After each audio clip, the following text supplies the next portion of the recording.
Listen, bro, I don't give a fuck about no female's argument or philosophy about no damn monogamy, because I'm gonna forever and always be biased towards polygyny. And you gotta be a bitch ass nigga anyway to be against polygyny in any form, nigga. Because that is your gender perk and your birthright as a motherfucking man. Like, women have all of the double standard gender perks in all of humanity. But shit, we get one, and that shit turned the whole goddamn relationship dynamic upside down.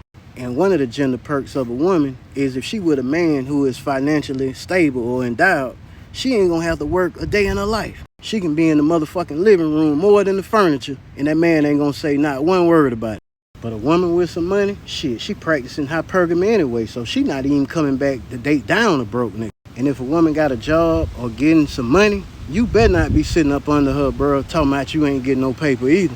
I mean, girls can just openly just tell men, yeah, I like girls. And yeah, ain't nobody gonna say nothing. But we already know the sisters ain't rocking with no DL brothers. We already know this. And this is what fused the hyper-masculine idea of threesomes with girls and men. Because somewhere in our oversection, warped sexual mind that we feel just because our girl likes women, somewhere we gonna get dabs in on some extra sex.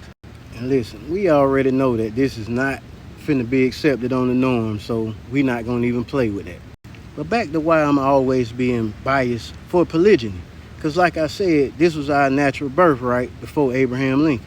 And as I told y'all in previous videos, Congress adopted the Morrill-Act for the suppression of bigamy and polygamy in 1862. And why did he do it? Because they were at odds with the Mormons and the Native Americans, and they didn't like how the men would take multiple wives. And all they needed for a little credibility to do that was show that some of the Mormons was taking women that were too young, like 12 and 13 years old, and marrying them, and they put all of that under a slave act. In 1856, the Republican Party platform had identified polygamy and slavery as twin relics of barbarism. Then in 1879, the Supreme Court passed a ruling where it was okay to believe in polygamy, but as long as you don't practice it. And we already know when the white man makes a law, in 10, 20 years, everybody go to acting like that's the moral guideline for, for whatever situation was going on.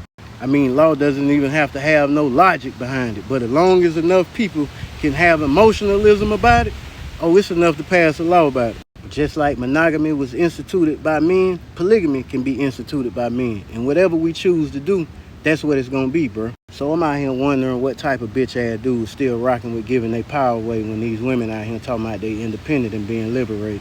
No more fucks given, man.